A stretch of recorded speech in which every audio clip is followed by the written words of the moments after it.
Welcome guys, and today I'm going to show you how I can fix Indesit washing machine flashing lights.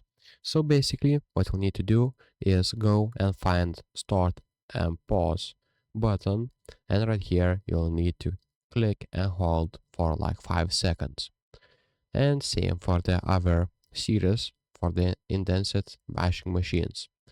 And if this doesn't reset your washing machine, what you'll need to do is perform a hard reset, which is unplugging from the wall and basically, as you can see, switching the machine off at the wall, unplug it and wait for at least 10-15 minutes to reset the electronic control unit.